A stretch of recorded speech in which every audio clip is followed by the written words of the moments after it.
that Caitlin is significantly better.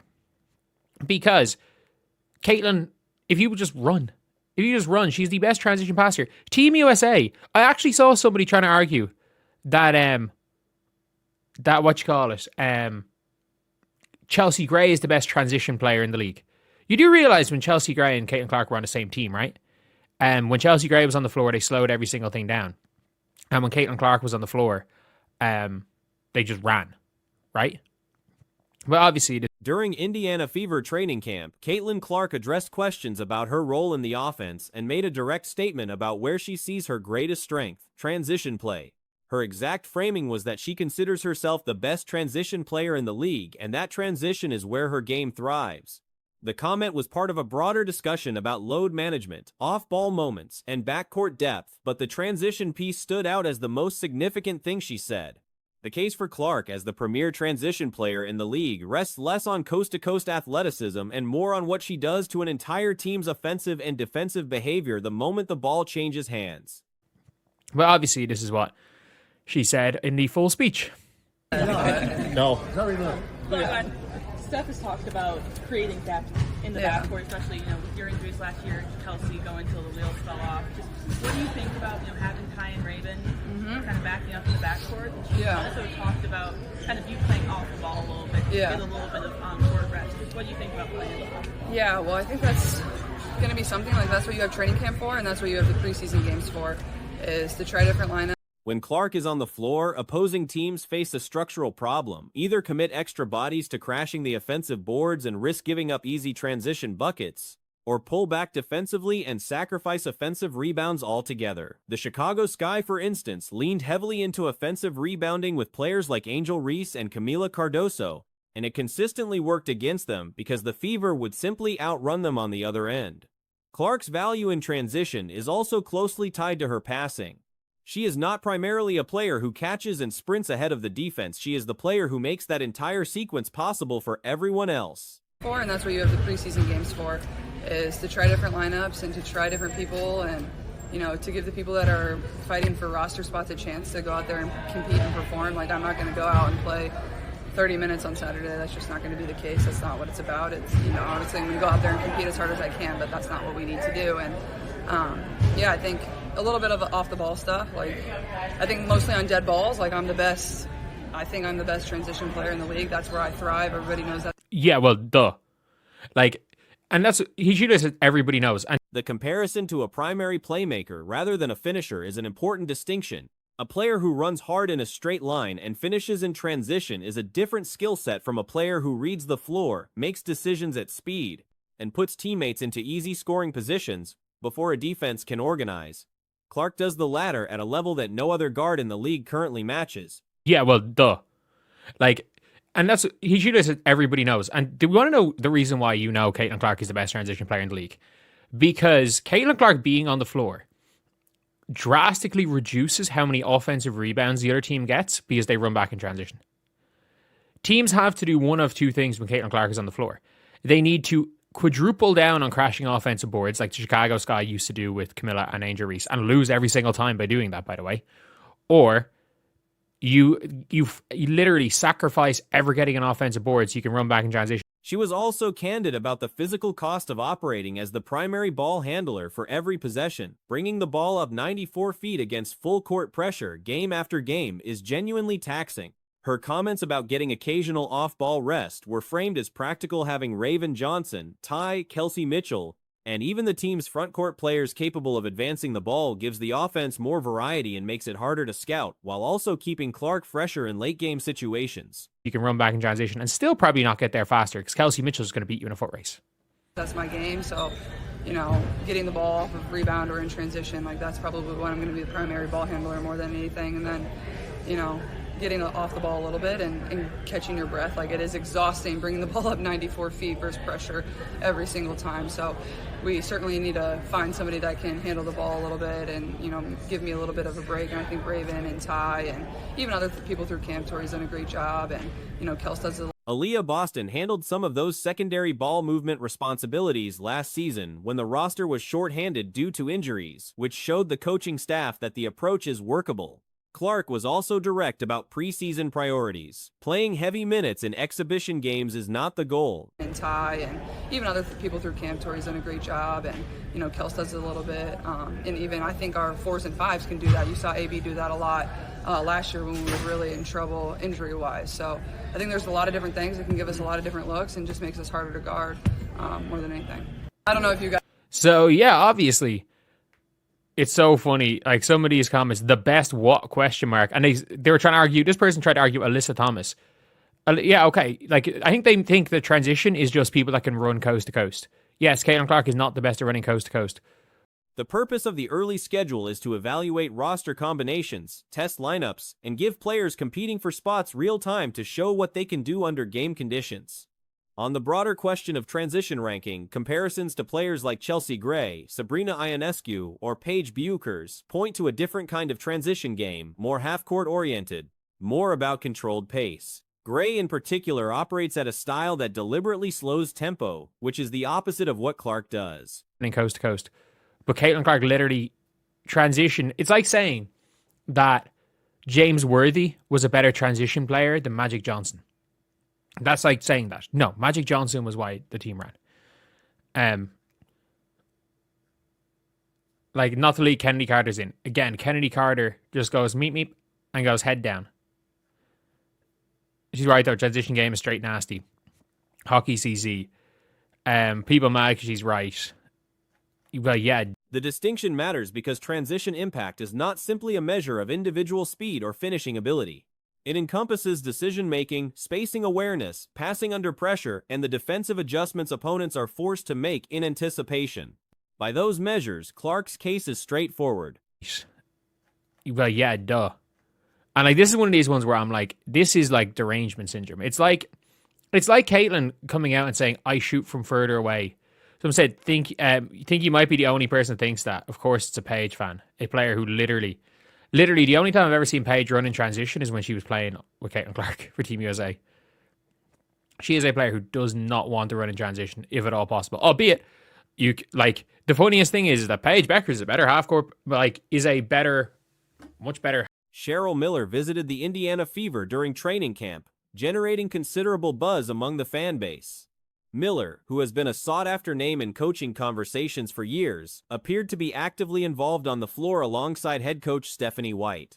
Early practice footage that surfaced online showed the team moving well, with Clark looking healthy and sharp during warm-ups. 2026 season. I just got to be honest, man. The way stuff looking, yeah, I know what I like to say. It's looking a little spooky, man. Now, with all that being said, there is several clips that is coming out online. Clark warming up here, and she looked good, man. She looked damn good. Going, can't even lie.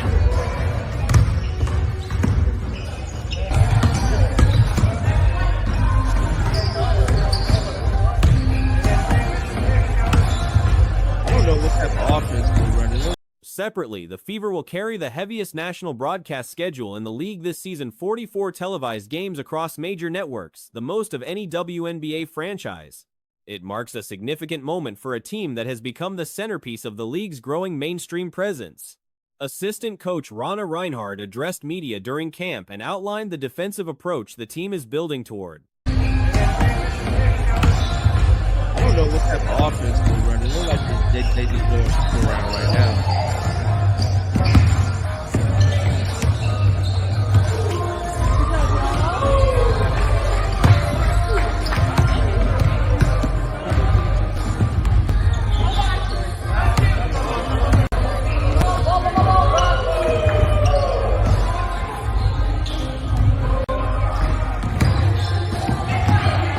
This content right here is coming from Scott Agnes. Disruption is the core principle, getting physical with opposing guards, applying ball pressure, and forcing uncomfortable situations from the opening possession. Reinhardt was candid that officials will likely whistle the team early in the process, but the staff prefers that to the alternative. Starting overly aggressive and adjusting back is far more manageable than trying to manufacture intensity that was never established to begin with. Now, this content right here is coming from Scott Agnes, another clip from Cheryl Miller, Sophie Cunningham, Stephanie White. Look like she might be leaving now.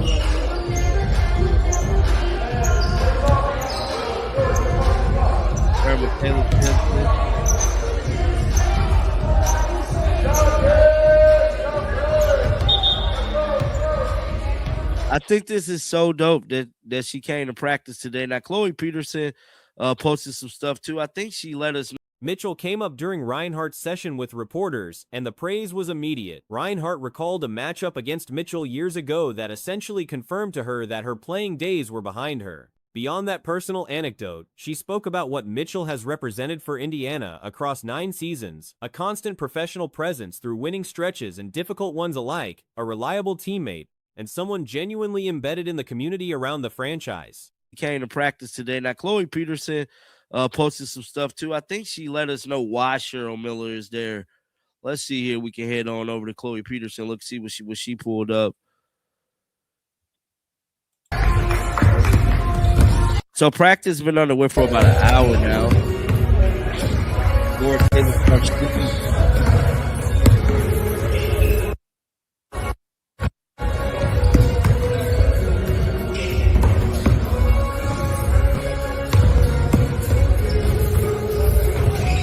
Asked how the defense projects to look relative to last season, Reinhardt pointed to roster continuity as a meaningful asset. Players who already understand the system's demands don't need the same introductory time, which allows the staff to push into more complex territory earlier. The frontcourt additions Mo Billings and KK Timpson joining Aaliyah Boston were specifically noted as upgrades in terms of communication and activity level.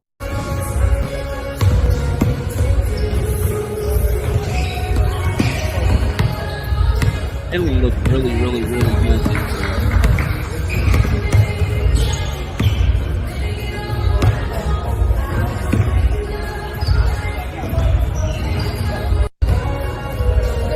Bro, it don't even look like Stephanie White's coaching, bro. I just gotta be honest, dog. Every time I see her in a clip, she always just damn me standing there. What the hell she standing there for? She need to be coaching, dog. Post defenders who can talk through coverages and challenge shots without fouling give the guards license to gamble more on the perimeter, which is central to how Indiana wants to operate. Clark's offseason trajectory was another topic Reinhardt touched on. She described Clark's presence in the facility throughout the entire offseason as relentless and daily, grinding through the process without any visible drop in focus. What the hell she standing there for? She need to be coaching, dog. I just got to be honest. It's always her standing around, not doing nothing. Am I the only one that has been noticing that? Because that's what it's definitely looking like. A whole lot of Stephanie White doing nothing. I ain't going to be no hater, though. Because that's what it looked like to me, dog. I don't know, man. I don't want to say the Fever's in trouble, but they very much could be. Now, some other big-time news came out yesterday that I did not record. The USA basketball window was framed as perfectly placed in the calendar, providing live competitive minutes at exactly the point in the rehab arc where game speed reps matter most. The improvement that comes with Clark being fully healthy, Reinhardt noted, affects every aspect of what the team can do. Raven Johnson drew strong words from Reinhardt on the defensive end. Some other big-time news came out yesterday that I did not record is that the Indiana Fever currently has 44 national league televised games. They have more than anybody. So all of their games will be coming on big time networks, man. And that's just dope in itself. Let me see if I can find a post. I know Yahoo Sports posted it. Let's play a clip while I find this post real quick. The combination of physical tools and genuine competitive instinct makes Johnson capable of creating real problems for opposing ball handlers. What stood out in camp beyond the athleticism is how quickly Johnson has absorbed new material, making corrections between sessions and asking questions throughout, to the point where Reinhardt mentioned Johnson herself had joked that her teammates were probably growing tired of it. On how preseason games factor into the preparation plan, Reinhardt described it as a dual-purpose stretch. Oh, Yahoo Sports posted it. Let's play a clip while I find this post real quick. What is this? What's up, Fever fans? This is my first Fever Media Day. I am so excited to take y'all with me for some BTS. Let's get it. Yeah, right? So cute.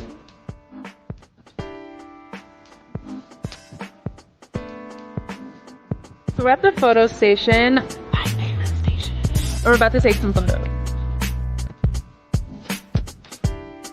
Some of the adjustments made this offseason will get an early showcase, though the staff has no interest in revealing the full picture to opponents.